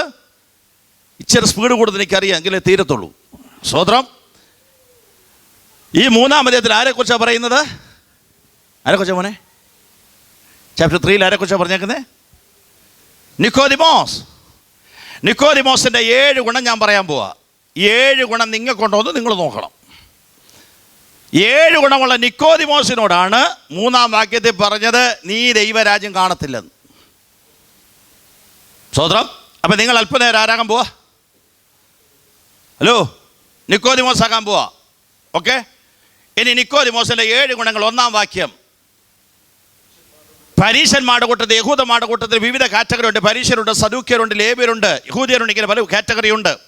അതിൽ പരീശൻ്റെ പ്രത്യേകത എന്താണെന്നറിയാമോ? ചതകുപ്പ, ജീരകം എല്ലാത്തിനും ടൈത്ത് കൊടുക്കും. കറക്റ്റ് ടൈത്ത് കൊടുക്കും. നമ്മളോ? സ്വതന്ത്രം. എല്ലാറ്റിനും കറക്റ്റ് ടൈത്ത് മാറ്റി വയ്ക്കും. നമ്മളാണ് വെച്ച് കൊടുക്കുന്നുണ്ടോ? നിങ്ങൾ ചിന്തിച്ചോളൂ. സ്വതന്ത്രം. ടൈത്ത് കൊടുത്തില്ലേ മേപ്പോട്ട് പോകത്തില്ല കേട്ടോ, ശാപമാണ്. ബാക്കി വേണോ? മലാക്കി 3:9, ഏത് ഞങ്ങൾ നിന്നെ തോൽപ്പിക്കുന്ന ദശാംശത്തിനും വഴിപാടിനും അത്ര ഈ ജാതി മുന്നേ തോൽപ്പിക്കും, നിങ്ങൾ ശാപഗ്രസ്തരായി മാറും. ശപിക്കപ്പെട്ടവരെവിടെ പോകും? യേശു പറഞ്ഞു, പറ. ശപിക്കപ്പെട്ടവരെ പിശാചിന്റെ ദൂതന്മാർക്ക് ഒരുക്കി നിത്യാഗ്നിയിലേക്ക് പോകുവീൻ. ഇവിടെ ഉടായ്പൊക്കെ കാണിച്ച് നടന്നേച്ചേ അങ്ങ് പൊങ്ങുമെന്ന് പറഞ്ഞാൽ പോകത്തില്ലെന്ന് വേദപുസ്തകം പറയുക. പ്രമാണത്തിൽ ജീവിക്കുന്നവൻ. അമേരിക്കയെ കണ്ട കടച്ചാണി എല്ലാം കയറിയില്ലേ? കള്ളത്തരത്തിലൂടെയും അല്ലാതെയൊക്കെ കയറിയില്ലേ? അതിൻ്റെ ട്രംപ് കണ്ടില്ലേ? ലക്ഷങ്ങളെ പൊക്കി വിടുന്നുണ്ടില്ലേ? അവൻ ഒരേ നാൾ പറഞ്ഞു, വമ്പൻ ബിസിനസ്സുകാരെ അവരെ പറഞ്ഞു വിട്ടില്ലേ? എന്താ കാരണം? ഒരു കാലത്ത് റെഡിയാകാത്ത രീതിയിൽ, സ്ട്രെയിറ്റ് അല്ലാത്ത രീതിയിൽ കൂടെ വളഞ്ഞ വഴി കൂടെ കയറിയവനാ. എങ്ങനെ ചിന്തിച്ചോണം, എങ്ങനെയും അങ്ങ് ചെല്ലാമെന്ന് പറ്റത്തില്ല. ഞാൻ പിറവത്തെ കർത്താവ് ചെല്ലുമ്പോൾ കത്തോലിക്കനോട് പറഞ്ഞാൽ എൻ്റെ ഭാഷ എന്നാന്ന് പറഞ്ഞാൽ ഞങ്ങളെ കയറ്റും. ഞാൻ ചെങ്ങന ഞങ്ങളുടെ താക്കോല് പത്രോസിൻ്റെ ഇരിക്കുന്ന പുള്ളി ഞങ്ങളെ തുറന്നങ്ങ് കയറ്റുമെന്ന് എന്ന് പറഞ്ഞിട്ട് അങ്ങനൊന്നും കയറാൻ പറ്റത്തില്ല. പ്രമാണമാണ്. സ്വോത്രം, പ്രമാണം വേണം. സ്വോത്രം. രണ്ടാമത്തെ കാര്യം, ഇവനെന്ത് ചെയ്യുക? പരീക്ഷയുടെ രണ്ടാമത്തെ പ്രത്യേകത, അവൻ ഉപവസിക്കുന്നവനാ. ഒരു പ്രശ്നം വന്നു കഴിഞ്ഞാൽ എന്തു ചെയ്യും? അവൻ വിശേഷ വസ്ത്രം അഴിച്ചു മാറ്റി ചണവസ്ത്രം ധരിച്ചുകൊണ്ട് ചാരം വാരിട്ടുകൊണ്ട് അവനിത് പ്രാർത്ഥിക്കും. മൂന്നാമത്തെ കാര്യം എന്തു ചെയ്യാണ്? പള്ളി പോകുന്ന മനുഷ്യന്, യേശുവിലെ പരീക്ഷന് ചുങ്കക്കാരൻ പള്ളി വരുന്നവൻ, അവൻ തന്നെ നീതീകരിക്കും. ആ കാറ്റഗറിയിലെ ഭൂരിപക്ഷം പേര് നമ്മൾ തന്നെ അങ്ങ് നീതീകരിക്കും. ഞാനാരാന്നറിയാമോ, ഞാനിങ്ങനാന്നറിയാമോ. പക്ഷേ ചുങ്കക്കാരൻ അതല്ല, പള്ളി പോകുന്ന പുള്ളിയാ. ദൈവമായി നല്ല ബന്ധമുള്ള മനുഷ്യൻ, ഉപവസിക്കുന്ന മനുഷ്യൻ, പ്രാർത്ഥിക്കുന്ന മനുഷ്യൻ, ഭക്തനാന്ന് കാണിക്കാൻ വട്ടം ചുരുൾ കെട്ടിക്കൊണ്ട് നടക്കുന്ന മനുഷ്യൻ. ഇവൻ്റെ ഒന്നാമത്തെ കാറ്റഗറി പരീക്ഷൻ്റെ ഭക്തി. 2, പരീക്ഷന്മാരുടെ കൂട്ടത്തിൽ ഇവൻ കോമൺ കാറ്റഗറി, ക്രിസ്ത്യാനി, യഹൂദൻ്റെ പ്രത്യേകത എന്താ? സ്വോത്രം. ഒരു പ്രശ്നമുണ്ടായാൽ സന്ധ്യയ്ക്ക് മുമ്പ് എന്ത് ചെയ്യും? പരിഹരിക്കും. ഇല്ലെങ്കിൽ പോയി എവിടെ കയറും? പറ. സങ്കേത നഗരത്തിൽ പോയി കയറിയിരിക്കും. അടുത്ത ദിവസം പ്രശ്നം പരിഹരിച്ചിട്ട് മാത്രം എന്ത് ചെയ്യത്തുള്ളൂ? പുരയ്ക്കകത്ത് കയറത്തുള്ളൂ. നമ്മളാണേലോ സൂര്യൻ അസ്തമിക്കുമ്പോഴും കോപം വെച്ചുകൊണ്ടിരിക്കുന്നത് വേദപുസ്തകം പറയുമ്പോൾ നമ്മൾ എത്രയോ ആഴ്ചകളും മാസങ്ങളുമായി കോപം വെച്ചുകൊണ്ടിരിക്കുന്നു. അതുകൊണ്ടാണ് ഗലാത്യ ലേഖനം പറഞ്ഞത്, പകയും പിണക്കവും വിദ്വേഷമുള്ളവൻ ഇതിൻ്റെ അകത്തിരിക്കുന്ന നിങ്ങളിൽ പിണക്കമുണ്ടെങ്കിൽ ഓർത്തോണം, ഇന്ന് രാത്രിയിൽ നിങ്ങളുടെ കാറ്റ് പോയാൽ, ഇവിടെ ഇരിക്കുമ്പോൾ നിങ്ങളുടെ കാറ്റ് പോയാൽ നിങ്ങൾ സ്വർഗത്തിൽ പോകുമ്പോൾ ഇല്ലയോന്ന് നിങ്ങൾ നിരൂപിക്കണം. കുടുംബജീവിതത്തിലിരിക്കുന്നത് ഞാൻ പറയുക, ഭാര്യ ഭർത്ത ജീവിതത്തിൻ്റെ അകത്ത് കൊച്ചു കൊച്ചു പ്രശ്നങ്ങളുണ്ടാകാം. സന്ധ്യയ്ക്ക് മുമ്പേ പ്രശ്നം പരിഹരിച്ചിരിക്കണം. കാര്യമില്ലെങ്കിൽ എപ്പോഴാണ് പോകുന്നതെന്ന് അറിയത്തില്ല. നനയാത്ത നാഴിക കർത്താവ് വരുന്നത് കൊണ്ട് ജീവിതത്തിൽ വിശുദ്ധി പാലിക്കപ്പെട്ടിരിക്കണം. സ്വോത്രം. യഹൂദൻ സകല കഷ്ടവും പാലിക്കപ്പെടുന്നവനാ, യഹൂദ പ്രമാണങ്ങൾ അനുസരിക്കപ്പെടുന്നവനാ. അടുത്ത വാചകം പറയുമ്പോൾ പരീക്ഷന്മാരുടെ കൂട്ടത്തിൽ ഇവനെന്ത്? യഹൂദൻ്റെ മൂന്നാമത്തെ പ്രത്യേകത വച്ചേ, ഇവൻ അറിയപ്പെടുന്നൊരു മനുഷ്യനാ. നാലാമത്തെ ഒരു നോർമൽ ക്വാളിറ്റി, 9-ാം വാക്യം.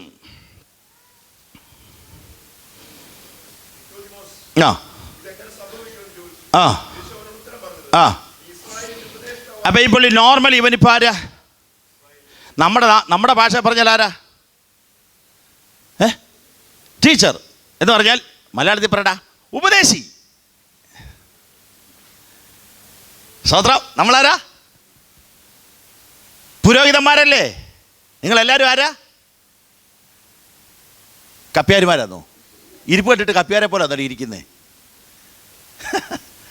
നമ്മളെല്ലാം പുരോഹിതന്മാരല്ലേ? നിങ്ങളോ അന്ധകാരത്ത് അത്ഭുതം വിളിച്ചവൻ്റെ സൽഗുണങ്ങളെ ഘോഷിപ്പാൻ തിരഞ്ഞെടുത്തൊരു ജാതിയും രാജകീയ പുരോഹിത വർഗവും. പുരോഹിതൻ എന്ത് ചെയ്യണം? സ്വോത്രം. ഇവിടെ പുരോഹിതനാകുന്ന ഇവൻ നിക്കോദിമോസ് പള്ളിക്കകത്ത് വരുന്നവരോട് പഠിപ്പിക്കുക. എന്താ പഠിപ്പിക്കുന്നത്? പുറപ്പാട് 20-ാം അധ്യായം മുതൽ ലേവ്യ സംഖ്യ ആവർത്തനം മുഴുവൻ ബൈ ഹാർട്ടാ. ഒരുത്തൻ പ്രശ്നമായി വന്നാൽ അവൻ്റെ പ്രശ്നത്തെ പരിഹരിച്ചു കൊടുക്കണം. പുസ്തകം തപ്പിയിട്ടല്ല, അവൻ അന്നേരം ലോ പറഞ്ഞു കൊടുക്കുക. ഇന്നത് യാഗം, ഇന്നതുപോലെ ചെയ്യണം. ഇങ്ങനെ പറഞ്ഞ് പഠിപ്പിക്കുന്ന മനുഷ്യൻ എന്ന് പറഞ്ഞാൽ ന്യായപ്രമാണം മുഴുവൻ ബൈഹാർട്ട് അറിയാവുന്ന മനുഷ്യൻ, പള്ളിക്കകത്ത് തന്നെ രാവിലെ മുതൽ വൈകുന്നേരം വരെ ഇരിക്കുന്ന മനുഷ്യൻ. സ്വോത്രം. പുരോഹിതനെ കൂറിൻ്റെ ക്രമം അനുസരിച്ച് മഹാപുരോഗത്ത് കയറാനുള്ളൂ. പക്ഷെ പുരോഹിതന്മാരും ഈ ഉപദേഷ്ടാക്കന്മാരും അവിടെ നിൽക്കുക ഗൈഡറായിട്ട്. 2-ാമത്തെ വാക്യം, അവൻ്റെ സ്പിരിച്വൽ ക്വാളിറ്റി. വായിരേ. എന്താ അങ്ങനെ പറയാൻ കാര്യം? യഹൂദ പുരോഹിതന്മാരെല്ലാവരും വിളിച്ചു പറഞ്ഞൊരു വാചകമുണ്ട്, നീ തച്ചൻ്റെ മോനല്ലയോ, നീ മറിയയുടെ മകനല്ലയോ, നിന്റെ സഹോദരന്മാർ ഇന്നവരല്ലയോ എന്ന് പറഞ്ഞപ്പോൾ ഈ പുരോഹിതൻ വന്നിച്ച് പറയുക, നീ തച്ചൻ്റെ മോനുമല്ല, നീ മറിയയുടെ മോനുമല്ല, നീ ദൈവത്തിൻ്റെ അടുക്കൽ ഇറങ്ങി വന്നിരിക്കുന്നു. സ്വോത്രം. നമ്മുടെ ഭാഷ പറഞ്ഞ ദൈവത്തെക്കുറിച്ച് അറിഞ്ഞില്ലേ, അംഗീകരിച്ചില്ലേ? സ്വോത്രം. 3-ാമത്തെ ഭാഗം, അടുത്തത് 2-ാമത്തെ, ദൈവം നിന്നോടുകൂടെ ഇരിക്കുന്നില്ലേ. എന്നാ കാരണം ശ്രദ്ധിച്ചു നോക്കണം. അതങ്ങനെ പറയാൻ കാര്യം എന്താ? യഹൂദന്മാർ പറഞ്ഞു, ബേൽസെബൂൽ, ഭൂതങ്ങളുടെ തലവനായ ബേൽസെബൂലിനെ കൊണ്ട് ഇവൻ ഭൂതങ്ങളെ പുറത്താക്കുന്നു. ഇവനോടൊപ്പം ദൈവമല്ലിരിക്കുന്നത്. പുരോഹിതൻ വന്നേച്ച് പറയുക, അയ്യോ ഇവനോടൊപ്പം ഭൂതമല്ല, ഇന്നോടൊപ്പം ദൈവം ഇരിക്കുന്നു. യേശു ക്രിസ്തുവിൻ്റെ ദൈവത്വത്തെ അംഗീകരിച്ചു. ആരും അംഗീകരിക്കാതിരിക്കുമ്പം. സ്വതന്ത്രം. മൂന്നാമത്തെ കാര്യം പറയുന്നു, നീ ചെയ്യുന്നതെല്ലാം ദൈവത്താലാ എന്ന് പറഞ്ഞാൽ യേശുവിൻ്റെ അത്ഭുതങ്ങളെ മുഴുവൻ അംഗീകരിച്ചു. ശബത്തിനെ ഇവനെ അശുദ്ധനാക്കുന്നു എന്ന് പറഞ്ഞ് മാറ്റി നിർത്തിയപ്പോൾ യേശുവിൻ്റെ അത്ഭുതങ്ങളെ അംഗീകരിച്ചു. 7 ക്വാളിറ്റിയുള്ള മനുഷ്യനോട് യേശു പറയുക, ഇവിടെ ഇരിക്കുന്ന ജനത്തോട് ഇരിക്കുന്നു, നിങ്ങൾക്ക് ഈ 7 ക്വാളിറ്റി ഉണ്ടോ? വചനം അറിയത്തില്ലേ? പ്രമാണം അറിയത്തില്ലേ? നിത്യതയെക്കുറിച്ച് അറിയത്തില്ലേ? സ്വർഗത്തെക്കുറിച്ച് അറിയത്തില്ലേ? സ്വതന്ത്രം. ഈ ഭൂമിയിലെ ക്ഷണികമായ വാസം നമ്മുടെ ആയുസ്. ലോകാരോഗ്യ സംഘടന കണക്കനുസരിച്ച് 65 വയസ്സായി. 5 വർഷമായിട്ട് തീരുമാനിച്ചേക്കുന്നത്. ഞാൻ ക്രിസ്തുവിനോട് വാഴുന്നത് എത്ര വർഷം? 1000 വർഷം ഇതേ ഭൂമിയിലും 7 വർഷം മധ്യാകാശത്തിലും. 21-ാം അധ്യായം 1-ാം വാക്യം പറയും, വെളിപ്പാട് 21:1 പറയുന്നത് പോലെ ഒന്നാമത്തെ ആകാശം ഒന്നാമത്തെ ഭൂമി മാറിപ്പോകും, പുതിയ ആകാശവും പുതിയ ഭൂമി സൃഷ്ടിക്കപ്പെടും. എൻ്റെ ഭാഷയിൽ ഞാൻ പറയും, പുതിയ ഒരു ഏദനെ ദൈവം സൃഷ്ടിക്കും. അവിടെ ക്രിസ്തുവിനോട് കൂടെ യുഗം വാഴും. ഞാൻ എൻ്റെ യേശുവിനെ പിൻപറ്റിയത്, ജോലി വിട്ടിട്ട് രാവും പകലുമില്ലാതെ പ്രസംഗിച്ചുകൊണ്ട് നടക്കുന്നത്, ഈ സ്വർഗരാജ്യത്തെക്കുറിച്ച് വിളിച്ചു പറയുന്നത് ഒറ്റ കാര്യത്തിനാ, എനിക്ക് എങ്ങനെയെങ്കിലും അവിടെ ചെല്ലണം. എൻ്റെ ഇവിടുത്തെ താൽക്കാലികമായ 10, 60, 65 വയസ്സിന് വേണ്ടിയല്ല ഞാൻ ഓടുന്നത്. എൻ്റെ ജീവിതം ക്ഷണികമാ, എപ്പോൾ വേണേലും ഇത് പൊട്ടിപ്പോകാവുന്നതാ. പക്ഷെ തീരാത്തൊരു ദിവസം എനിക്ക് മുമ്പിൽ വെച്ചിട്ടുണ്ട്. ഇവിടേക്ക് എൻ്റെ ജനത്തോട് പറയുന്നു, പാടുന്നവരെ, പ്രാർത്ഥിക്കുന്ന, ആരാധിക്കുന്നവരെ, നിങ്ങൾ നിത്യതയിലേക്ക് പോകാൻ നിങ്ങൾ ഒരുക്കമല്ലെങ്കിൽ, ഞാൻ എൻ്റെ ഭാഷയിൽ പറയും, അടിച്ചു പൊളിച്ച് നാട്ടുകാരൻ ജീവിക്കുന്ന പോലെ ജീവിക്കണം. നല്ല തമ്മാടിയെ പോലെ പുറത്ത് പോയി ജീവിക്കണം. ഇവിടെ ഇരുന്നിട്ട് അവിടെ പോത്തില്ല, പിന്നെ ഇവിടെ ഇരുന്നിട്ട് എൻ്റെ കാര്യം. അവിടെ പോണെങ്കിൽ ഡീസൻ്റായിട്ട് ജീവിച്ച് സ്വർഗത്തിൽ പോകണം, ഇല്ല അടിച്ചു പൊളിച്ച് ജീവിച്ച് നരകത്തിൽ പോകണം. രണ്ടിലേതെങ്കിലും ഒന്ന് എടുക്കണം. വേണ്ടേ? വല്ലവരും ചീത്ത പറഞ്ഞാലും ചീത്ത പറയാൻ പറ്റത്തില്ല. ഇപ്പം പിന്നെ പഴയ കാലമല്ല, പണ്ടാണെങ്കിൽ വെള്ളം അടിച്ചാൽ നമ്മൾ വെള്ളം അടിക്കത്തില്ലെന്ന് പറയും. ഇപ്പോഴും നമ്മുടെ പല പുള്ളികളും വെള്ളം അടിക്കും. എനിക്ക് 100 എണ്ണത്തെ അറിയാം. സത്ര പണ്ടുള്ളവരാണെങ്കിൽ പറയും, അയ്യോ പൊട്ടച്ചൽ കളിവാക്ക് ചേർച്ച അല്ലാത്ത ഒന്നും അരുത്. ഇപ്പം നമുക്ക് അതേ ഉള്ളു കയ്യിൽ. സോദര, ഞാൻ തിരിച്ചു ചോദിക്കട്ടെ, 7 ഗുണമുള്ളവരോട് പറയുക, നീ അവിടെ എന്ത് ചെയ്യത്തില്ല? പുതുതായി ജനിക്കണം. എങ്ങനെയാ പുതുതായി ജനിക്കുന്നത്? 1 പത്രോസ് 1-ാം അധ്യായം 23-ാം വാക്യം. 10 മിനിറ്റോടെ ഉള്ളൂ, നോക്കട്ടെ, കഴിവിൻ്റെ പരമാ തീർക്കാം. കെടുത ബീജത്താലല്ല, കെടാത്തതിനാലും ജീവനുള്ള നിലനിൽക്കുന്ന ദൈവവചനത്താൽ തന്നെ നിങ്ങൾ വീണ്ടും ജനിച്ചിരിക്കുന്നു. ഒരാടകത്ത് യേശു ഉണ്ടോ, ഒരാടകത്ത് ദൈവം ഉണ്ടോ എന്ന് എങ്ങനെ അറിയാം? ഏതെങ്കിലും ഒരു മനുഷ്യൻ്റെ അകത്ത് ഒന്നീ ദൈവം കാണും, അല്ലെ പിശാച് കാണും. എങ്ങനെ അറിയാം? തുന്നിച്ചൊന്നും നോക്കണ്ട. ദൈവം ഉണ്ടോ പിശാച് ഉണ്ടോ നോക്കാൻ തുന്നിച്ചു നോക്കണോ? വേണ്ട. തലേ കൈ വെച്ച് പ്രവചിച്ചു നോക്കണോ? വേണ്ട. സ്തോത്രം. ഒരുവൻ്റെ അകത്ത് ദൈവം ഉണ്ടെങ്കിൽ എങ്ങനെ അറിയാം? അവിടെ വാക്യം ശ്രദ്ധിക്കണം. കെടുന്ന ബീജത്താലല്ല, കെടാത്തതിനാലും എൻ്റെ അകത്ത് വന്ന യേശുവിനെ കെടുത്താൻ ആർക്കും കഴിയത്തില്ല. സ്തോത്രം. നമുക്കൊക്കെ പഠിപ്പും വിദ്യാഭ്യാസവും പണവുമായി വലിയ വിദ്യാഭ്യാസമില്ലാത്ത ഛത്തീസ്ഗഡിലെ ഒരു ഗ്രാമത്തിൽ നിന്ന് ഗ്രാമത്തലവനെ കുറേ ആൾക്കാരെയും കൊണ്ട് ഡിസംബർ മാസം തലാബിൽ നിർത്തി. ഞാൻ വടക്കൻ്റെ ബേറ്റിക്കിന് മുതലാളെ സ്ഥിരം. അവരോട് പറഞ്ഞു, യേശുവിനെ നിങ്ങൾക്ക് തള്ളിപ്പറഞ്ഞാൽ കരയ്ക്ക് കയറാം. പക്ഷേ പലരും തണുപ്പിൻ്റെ കാടിന് നിമിത്തം കരയ്ക്ക് കയറി. ഗ്രാമത്തലവനും ഭാര്യയും കയറിയില്ല. അവരാ വെള്ളത്തിൽ നിന്ന് മരിച്ചുപോയി. ഗ്രഹാശൈലി വരെ 2.5 കോടിയിലധികം ജനം രക്തസാക്ഷികളായി. ഇന്ന് ഞാൻ നിങ്ങളോട് ചോദിക്കുക, നിങ്ങളുടെ കഴുത്തിൽ കത്തി വെച്ചാൽ, തോക്ക് വെച്ച് നിങ്ങളുടെ അടുക്ക നിങ്ങളുടെ ഭാര്യയെ വെടിവെച്ചാൽ, നിങ്ങളുടെ പിള്ളേരെ വെടിവെച്ചാൽ, നിങ്ങൾ എത്ര പേര് യേശുവോട് നിൽക്കും? നമ്മൾ പറയും, ഞാൻ ചങ്കോടെ നിൽക്കും. സോദരം, ഇറാഖിലെ യുദ്ധം നടക്കുമ്പോൾ അമേരിക്കയിൽ ഞാനൊരു TV കണ്ടതാ. ഒരു ചാനലുകാരൻ ഒരു സ്ത്രീയോട് ചോദിച്ചു, നിങ്ങളുടെ മക്കളെ എല്ലാം കൊന്നുകളഞ്ഞില്ലേ, നിങ്ങൾക്ക് എന്താ ചെയ്യേണ്ടത്? അവർ പറഞ്ഞ വാചകം ഇങ്ങനെയാ, ഞങ്ങളുടെ മക്കളെ മുഴുവൻ അവർ വെടിവെച്ച് കൊന്നു. പക്ഷേ ഒരു കാര്യം ഞാൻ വിശ്വസിക്കുന്നു, അവരെല്ലാം ഞാൻ അവിടെ ചെന്ന് കാണും. സ്വതന്ത്രം. അവരോട് പ്രതികാരമില്ലാതെ വെച്ചാൽ അവർക്ക് പ്രതികാരമില്ല, ഞങ്ങളുടെ ഉറപ്പാ അവിടെ ചെന്ന് കാണും. ഇതിൻ്റെ അകത്ത് നിങ്ങളോട് ചോദിക്കുന്നു, നിങ്ങൾ ഇറങ്ങിത്തിരിച്ചത് എന്തിനു വേണ്ടി? നിങ്ങൾ രക്ഷിക്കപ്പെട്ടു എന്ന് പറഞ്ഞത് എന്തിനു വേണ്ടി? ഇവിടുത്തെ ചില നേടാനാണോ? ഞാൻ ഇങ്ങനെ പറയും, നിങ്ങൾക്ക് മുമ്പിൽ പീഡകൾ വരണമെന്ന് പറയുന്ന ഒരാളാണ് ഞാൻ. എല്ലാ വിശ്വാസികളെയും നാട്ടുകാരനെ അടിക്കണമെന്ന് പറയുന്ന ഒരാളാണ് ഞാൻ. ഇപ്പം ബില്ല് ഇവിടെ പാസ്സായിട്ടുണ്ടല്ലോ, വരുന്നു, അടുത്ത ബില്ല് വരുന്നുണ്ട്. ഇപ്പം നിങ്ങൾക്ക് ട്രാക്ട് കൊടുക്കാമല്ലോ, സുവിശേഷം പറയാമല്ലോ. കഴിഞ്ഞ ദിവസം ബില്ല് പോയിട്ടുണ്ട്. ഇവിടെ ഇനി സുവിശേഷം പറയണ്ട, ട്രാക്ട് കൊടുക്കാൻ പാടില്ല, ഗവൺമെൻറ് പെർമിഷൻ ഇല്ലാതെ ആരോടും ഒന്നും പറയാൻ പാടില്ല. ആരെങ്കിലും സൂ ചെയ്ത് കഴിഞ്ഞാൽ നിങ്ങൾക്ക് 2 വർഷം അകത്ത് കിടക്കാം. പിന്നെ നമുക്കിത് കേൾക്കാനൊരു ഗുണം. ശരിയാണ്, നമ്മളിത് കേട്ട് കഴിഞ്ഞാൽ പിന്നെ എന്ത് ചെയ്യത്തില്ല, രക്ഷപ്പെട്ടല്ലോ. ഇനി ഞായറാഴ്ച ഉച്ച കഴിഞ്ഞ് എന്ത് ചെയ്യണ്ട, പോകണ്ട. അങ്ങനൊരു വലിയ ഭാഗ്യം നമുക്ക് കിട്ടി. ഏത് നിയമം വന്നാലും മലയാളി പെട്ടെന്ന് അനുസരിക്കും. സഹോദരം, ഞാൻ കണ്ടാക്കുന്ന കാര്യമാണ് സഹോദരം. എന്നാൽ ഇവിടുത്തെ യഹോവ സാക്ഷിക്കാരുടെ നിയമം അനുസരിക്കുമോ? ഇല്ല. ഇവിടുത്തെ മുസ്ലിങ്ങളെ നിയമം അനുസരിക്കുമോ? സഹോദരം, നിങ്ങളുടെ കുഞ്ഞുങ്ങളൊക്കെ ഇരിക്കുമ്പോൾ ഞാൻ കാണുമ്പോൾ പറയും, ഞാൻ ഈ രാജ്യത്ത് വന്ന് ബർമിംഗ്ഹാമിൽ നിന്ന് ചെസ്റ്റർ വരെ പോകുമ്പോൾ ഒരു മുസൽമാനെ എൻ്റെ കൂടെ കിട്ടി, ഹരിയാനക്കാരൻ.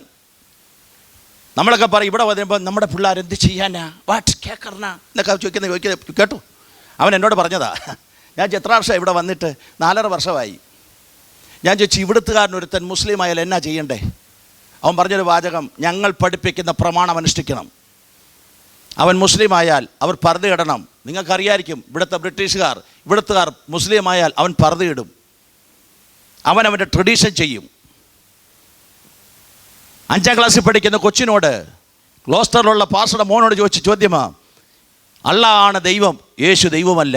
നിങ്ങളുടെ പിള്ളേർ എത്ര എണ്ണം പറയും? നമ്മുടെ പരിപാടി തന്നെ. നമ്മുടെ പിള്ളേർ എങ്ങനെയും ജനിച്ചിട്ട് എന്ത് ചെയ്യണം, ഇവിടുത്തെ പ്രസിഡൻ്റ് ആകാനുള്ള പരിപാടിയിൽ നമ്മൾ നിൽക്കുന്നത്. കർത്താവ് ഈ രാജ്യത്തെ പ്രസിഡൻ്റാക്കി മാറ്റണേ, കൃപയ്ക്കകത്ത് കൊണ്ടെത്തിക്കണേ, അവരെങ്ങ് പൊക്കിക്കൊണ്ട് പോവുക. നാളെ നിങ്ങളുടെ പിള്ളേർ നിത്യരെ കാണുന്ന ഉറപ്പുണ്ടാവല്ലോ. ഞാൻ ശ്രദ്ധിച്ചു, ഇവിടെ കുഞ്ഞുങ്ങൾ ഇംഗ്ലീഷിൽ എഴുതിയിട്ടുണ്ട്, മലയാളത്തിൽ എഴുതിയിട്ടുണ്ട്. മലയാളം പാട്ട് ഇംഗ്ലീഷ് എന്ത് കിട്ടും മോനെ? കണ്ടില്ലായിരുന്നോ?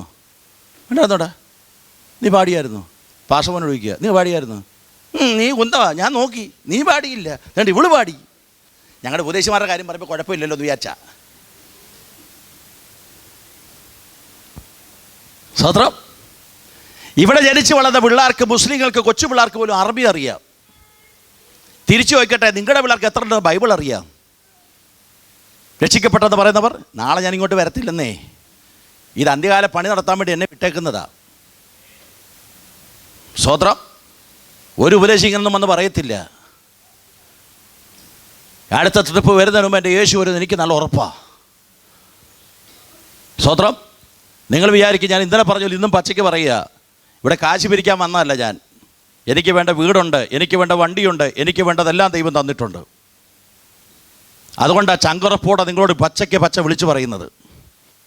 നിങ്ങൾ ചെയ്യുന്നത് തെറ്റാണെന്ന്, നിങ്ങൾ നിത്യരാജ്യത്തിൽ പോകത്തില്ലെന്ന് പറയാൻ തൻ്റെ ഇടം കാണിക്കുന്ന കാരണം അതാ. സ്വതന്ത്രം, ഹല്ലേലൂയ. ഇവിടെ തിരിച്ചറിയ ദൈവമക്കളെ, ദൈവവചനത്താൽ തന്നെ നിങ്ങൾ വീണ്ടും എന്ന് പറഞ്ഞാൽ എന്താ?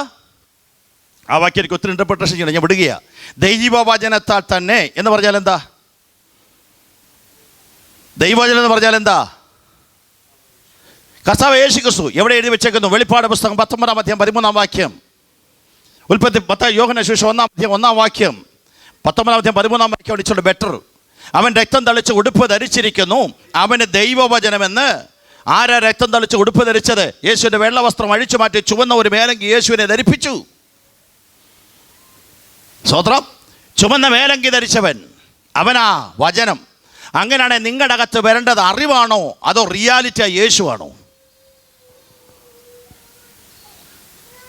34 വർഷമായി ഞാൻ ഭൂതത്തെ ഇറക്കി നടക്കുക. പിശാച് കയറുന്നവൻ പിശാചിൻ്റെ സ്വഭാവം കാണിക്കും, പിശാച് അലമ്പ് കാണിക്കും, പിശാച് തകർക്കും, പിശാച് പൊളിക്കും. യേശു വന്നാലോ? ഹലോ, നിങ്ങളുടെ അകത്ത് യേശു വന്നാലോ?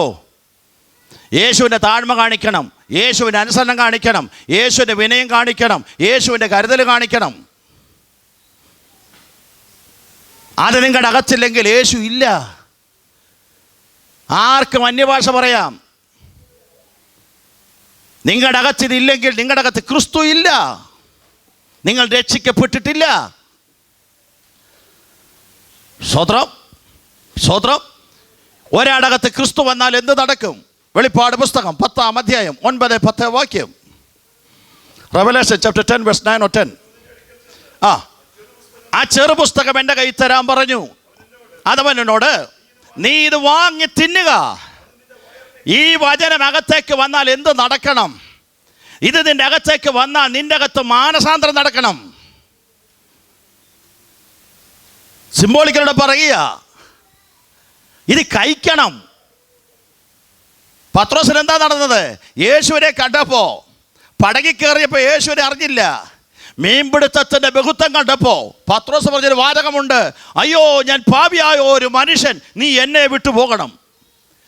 ഇന്ന് വല്ലതും ആയിരുന്നേ നമ്മുടെ യേശു പടകയിലൊന്ന് വാർന്ന് കയറിയിരുന്നല്ലോ, എന്തായിരുന്നു പരിപാടി ഒന്ന് പറഞ്ഞേ.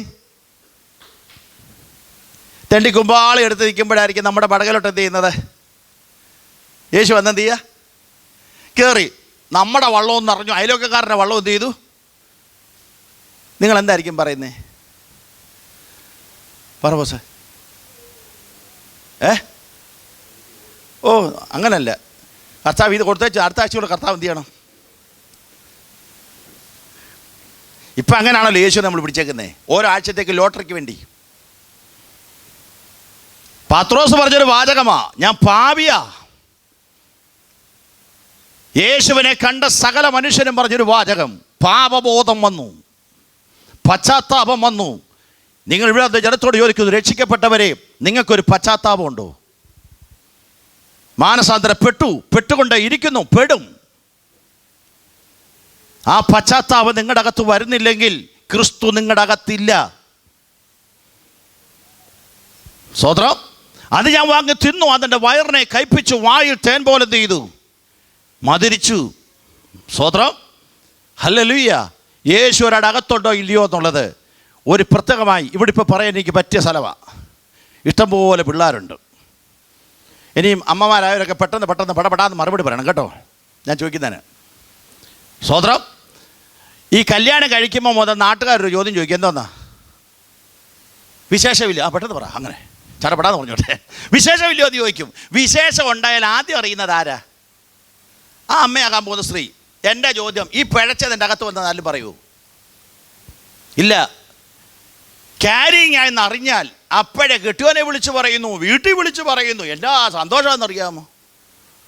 യേശു ഒരാടകത്ത് വന്നാൽ സെയിം കണ്ടീഷനാണ്, സെയിം സിറ്റുവേഷനാണ്. അടങ്ങിയിരിക്കാൻ പറ്റത്തില്ല. നിങ്ങളുടെ അകത്ത് യേശു വന്നിട്ട് എത്ര പേരോട് പറഞ്ഞു? നിങ്ങളുടെ അകത്ത് യേശു വന്നിട്ട് എത്ര പേരോട് പറഞ്ഞു? സ്വതന്ത്രം. നിങ്ങളുടെ ഭൂമി പ്രസംഗിക്കുമ്പോൾ 3800 ഇഷ്ടം ആൾക്കാരെ രക്ഷയിലേക്ക് കൊണ്ട് വിചാരിക്കുക. ഇപ്പോൾ ഇന്നും എനിക്ക് പുതിയ സഭ തുടങ്ങിയതിന് മടിയില്ല. 56 വയസ്സായി.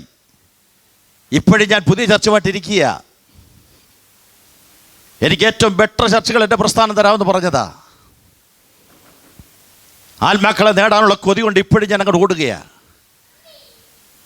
നിങ്ങളോട് ചോദിക്കുന്നു, നിങ്ങൾ യേശുവിൽ എന്തെല്ലാം നേടി? എന്തെല്ലാം നിങ്ങൾ കർത്താവിനോട് പ്രാർത്ഥിച്ച് നേടി? തിരിച്ച് നിങ്ങൾ യേശുവിന് എന്ത് കൊടുത്തു? 2, ഈ കുഞ്ഞകത്ത് വന്നപ്പോൾ യഥാർത്ഥത്തിൽ ക്രിസ്തു വന്നവൻ്റെ അടുത്ത പ്രത്യേകത, ഈ കുഞ്ഞകത്ത് ജനിച്ചപ്പോൾ ഈ അമ്മയ്ക്കൊരു ചേഞ്ച് വന്നു. എന്താ ചേഞ്ച്? എന്താ മോനെ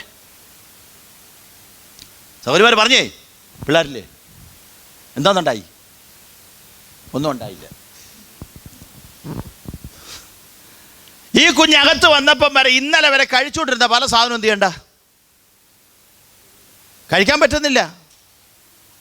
മണമടിക്കുമ്പോഴത്തേന് ഛർദ്ദിക്കാൻ വരുന്നു. അത് അന്നേരം 4 വീടിൻ്റെ അപ്പുറത്ത്, നമ്മുടെ നാട്ടിലെ കണക്കനുസരിച്ച്, ഇവിടെ അല്ല, നാട്ടിലെ കണക്കനുസരിച്ച് 4 വീടിൻ്റെ അപ്പുറത്ത് ഉണക്കമീൻ മറത്ത് ഇവിടെ ആർക്കെന്ന് പറയും.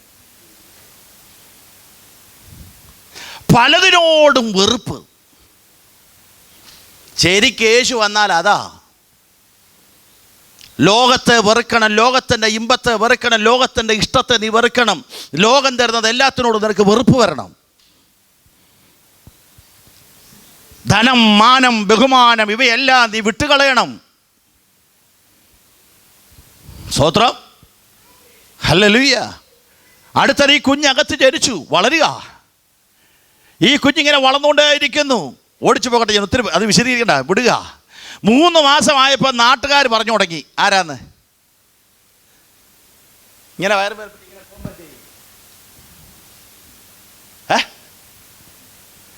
പറ.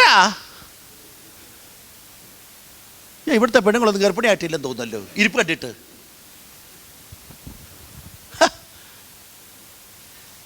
നാട്ടുകാർ വിളിച്ച് ചോദിച്ചു, വിശേഷമുണ്ടില്ലേ?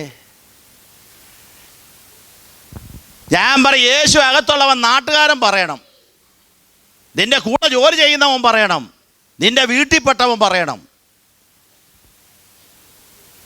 സ്തോത്രം, ഹല്ലേലൂയ. ഇച്ചിരൂടെ വളർന്നു. അമ്മയുടെ വസ്ത്രധാരണത്തിന് മാറ്റം വന്നു, നടപ്പിന് മാറ്റം വന്നു, ഇരിപ്പിന് മാറ്റം വന്നു, കിടപ്പിന് മാറ്റം വന്നു, സംഭാഷണത്തിന് മാറ്റം വന്നു. ഈ കുഞ്ഞു നിമിത്തം അമ്മ പലതിനോട് റിജക്റ്റ് ചെയ്തു. അമ്മയ്ക്കിതെല്ലാം ഇഷ്ടമാ, പക്ഷെ അകത്ത് കിടക്കുന്ന കുഞ്ഞാ ഈ അമ്മയ്ക്ക് പ്രധാനം. ഞാനിങ്ങനെ പറയും, രക്ഷിക്കപ്പെട്ടവൻ്റെ അകത്ത് യേശു ഉണ്ടെങ്കിൽ നിനക്ക് പലതിനോട് വെറുപ്പ് തോന്നണം. സ്തോത്രം. 8 മാസമായി ഈ കുഞ്ഞ് പേർക്ക് ചവിട്ടും തൊഴിയും തുടങ്ങി അല്ലേ? തള്ളക്കെട്ട് നല്ല ചവിട്ടല്ലേ ചവിട്ടുന്നേ. ഞാനിങ്ങനെ പറയും, യേശു ഒരുവൻ്റെ അകത്തുണ്ടെങ്കിൽ നാട്ടുകാരൻ നിന്നെ ചീത്ത പറയണം, ലോകം നിന്നെ പകയ്ക്കണം, ആരും നിന്നെ ബഹുമാനിക്കാൻ വേണ്ടി കാണത്തില്ല. യഥാർത്ഥത്തിൽ കർത്താവിനെ സേവിക്കാൻ ഇറങ്ങുന്നവൻ എന്നും ഒറ്റപ്പെടും. സ്തോത്രം, സ്തോത്രം. നിങ്ങൾ പൗലോസിന്റെ ചരിത്രം പഠിച്ചു നോക്ക്. ഹീറോ അല്ലായിരുന്നോ പൗലോസ്? എവിടാ പുള്ളിക്ക് മാന്യത കിട്ടിയത്? സ്തോത്രം. ഈ ചവിട്ടും തൊഴിയും കാണുമ്പോഴും ഈ അമ്മ ഒന്നും ചലിക്കത്തില്ല. കാരണം അറിയാമോ, ഈ അമ്മയ്ക്കൊരു കാര്യം അറിയാം, 8-9 മാസം 9 ദിവസം കഴിയുമ്പോൾ ഞാൻ അനുഭവിക്കുന്ന വേദന മുഴുവൻ തീരുകയാണ്. അങ്ങനെയാണെങ്കിൽ എന്നെ സ്നേഹിക്കുന്ന ദൈവമക്കളെ ഞാൻ പറയുന്നു, യേശു നിങ്ങളുടെ അകത്തുണ്ടെങ്കിൽ, യേശു നിങ്ങളുടെ അകത്ത് ജനിച്ചിട്ടുണ്ടെങ്കിൽ നിങ്ങളൊരു കാര്യം ഉറപ്പ് വരുത്തണം, കാഹളധ്വനി മുഴങ്ങുന്നത് വരെ നിനക്ക് ഈ ഭൂമി കഷ്ടമുണ്ടാകും, ഈ ഭൂമിയിൽ വേദനയുണ്ടാകും, നിന്ദയുണ്ടാകും, അപമാനമുണ്ടാകും, ഒറ്റപ്പെടലുണ്ടാകും. പക്ഷേ ഒരു കാര്യം, യേശുവിൻ്റെ അകത്തുള്ളവൻ ഉറപ്പാ, ഇത് കഴിയുന്ന ഒരു ദിവസമുണ്ട്, കാഹളധ്വനി മുഴങ്ങുന്ന ഒരു ദിവസം. സ്തോത്രം. അതാ രക്ഷിക്കപ്പെട്ടവൻ്റെ പ്രത്യേകത. സ്തോത്രം. അതുകൊണ്ടാണ് റോമാലേഖനം 2:28-29 വാക്യം പറയുന്നത്, പുറമേ യഹൂദനായവനൽ യഹൂദൻ, അകമേ യഹൂദൻ എത്ര യഹൂദൻ, പുറമേയുള്ള പരിച്ഛേദന പരിച്ഛേദന, അകമേയുള്ള പരിച്ഛേദന പരിച്ഛേദന. അവന് മനുഷ്യരാലല്ല ദൈവത്താൽ തൻ്റെ പുകഴ്ച ലഭിക്കും. എൻ്റെ ഭാഷയെ ഞാൻ ഇങ്ങനെ പറയും, പുറമേ പെന്തക്കോസുകാരനല്ല പെന്തക്കോസുകാരൻ, അകമേ പെന്തക്കോസുകാരൻ എത്ര പെന്തക്കോസുകാരൻ. പുറമെ പെന്തക്കോസ്താൻ ആർക്കും പറ്റും, പക്ഷെ റിയാലിറ്റി അകത്ത് പെന്തക്കോസ്തിസം വരണം. പെന്തക്കോസ്ത് എന്താണെന്ന് ഡ്യൂട്രോണമി വായിക്കണം. അവിടെ വലിപ്പച്ചെറുപ്പമില്ല, ദാസനില്ല, യജമാനനില്ല, ആരുമില്ല. ഒരു ദിവസം മാത്രം പെന്തക്കോസ്ത് ദിവസം, അന്നെല്ലാവരും കൂടെ ഒരുമിച്ചിരുന്ന് ഭക്ഷണം കഴിക്കുന്ന ദിവസം. ആ ദിവസം ജനം സന്തോഷിക്കുന്ന ദിവസം ഇറങ്ങി വന്നത് പരിശുദ്ധാത്മാവ്. അതുകൊണ്ട് അതിന് പെന്തക്കോസ്ത് ആത്മാവ് എന്ന് പറയുന്നത്. പെന്തക്കോസ്തിസം ഒരു സഭയല്ല. അതുകൊണ്ട് രക്ഷിക്കപ്പെടുന്നതിനകത്ത് പരിശുദ്ധാത്മാവ് വരുമെന്ന് ഞാൻ കഴിഞ്ഞ ദിവസം പറഞ്ഞത്. 1 കൊരിന്ത്യർ 12-3 വാക്യം, പരിശുദ്ധാത്മാവിലല്ലാതെ യേശുവിനെ കർത്താവ് എന്ന് പറയുവാൻ ആർക്കും കഴിയത്തില്ല. സ്തോത്രം. അങ്ങനെ ഒരാടകത്ത് യേശു വന്നിട്ടുണ്ടെങ്കിൽ അടുത്ത നടപടി റോമാലേഖനം 10:9-10 യേശുവിനെ കർത്താവെന്ന് വായ് കൊണ്ട് ഏറ്റുപറയുകയും ദൈവം അവനെ മരിച്ചവരുടെ ഇടയിൽ നിന്ന് ഉയർത്തെഴുന്നേൽപ്പിച്ചുവെന്ന് ഹൃദയം കൊണ്ട് വിശ്വസിക്കുകയും രക്ഷയ്ക്കായി വായ് കൊണ്ട് ഏറ്റുപറയുകയും ചെയ്താൽ നീ രക്ഷിക്കപ്പെടും. അതെല്ലാവർക്കും ഓർത്തുണ്ട്. നെക്സ്റ്റ് വാക്യമാ അത്യാവശ്യം. ഹൃദയം കൊണ്ട് നീതിക്കായി നീ വിശ്വസിക്കണം, രക്ഷയ്ക്കായി നീ വായ് കൊണ്ട് ഏറ്റുപറയണം, ദൈവത്തിന് മുമ്പാകെ എഴുന്നേറ്റ് സത്യപ്രതിജ്ഞ ചെയ്യണം. ഞാൻ കഴിഞ്ഞ നാളുകളിൽ പാപിയായിരുന്നു, എൻ്റെ പാപത്തെ ദൈവം പോക്കി, ഞാൻ ഒരു പുതിയ മനുഷ്യരായിരിക്കുന്നെന്ന് യേശുവിൻ്റെ ജനന മരണ പുനരുത്ഥാനത്തെ തിരിച്ചറിഞ്ഞ് ഏറ്റുപറയാൻ കഴിയണം. ഇല്ലാത്തവരുടെ അകത്ത് യേശു വന്നിട്ടില്ല. ഏത് കാര്യത്തിനും സത്യപ്രതിജ്ഞയുണ്ട്. സ്വത്രം. എൻ്റെ സമയം തീർന്നു. കണ്ണുകളടച്ചാട്ട്.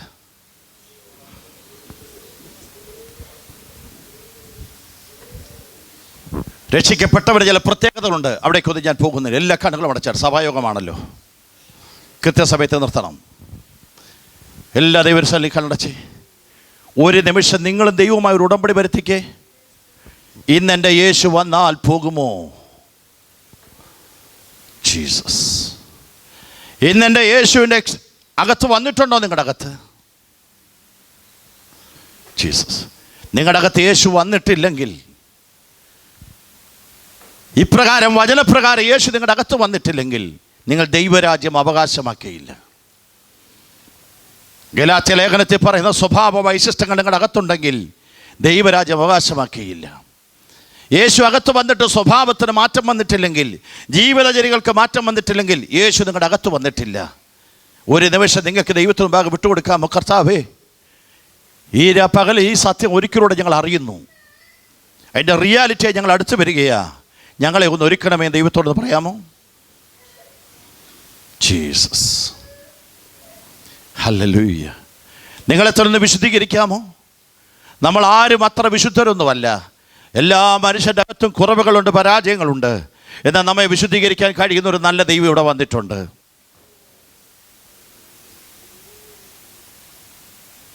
കുറവുകളെ ഏറ്റുപറയാൻ കഴിയുമോ? ദൈവസമാധാനം നിങ്ങളുടെ അകത്തേക്ക് വരുത്താൻ കഴിയുമോ? നാം കുറ്റം വിധിക്കാൻ നമുക്ക് പലപ്പോഴും കഴിഞ്ഞേക്കാം, പരീശനെ പോലെ നമുക്കാകാൻ പറ്റിയേക്കാം. ഇന്ന് പകൽ ചോദിക്കുന്നു, ആ നല്ല ചുങ്കക്കാരനെ പോലെ എത്ര പേരുണ്ട്? ജീസസ്, ഒരു നല്ല സക്കായിയെ പോലെ ആകാൻ എത്ര പേരുണ്ട്? ജീസസ്, കുറ്റം ഏറ്റുപറയാൻ നിങ്ങൾക്ക് കഴിയുന്നില്ലെങ്കിൽ, പോരായ്മകൾ ഏറ്റുപറയാൻ നിങ്ങൾക്ക് കഴിയുന്നില്ലെങ്കിൽ നിത്യരാജ്യത്ത് ചെല്ലത്തില്ല. യേശു നിങ്ങളുടെ അകത്തില്ല.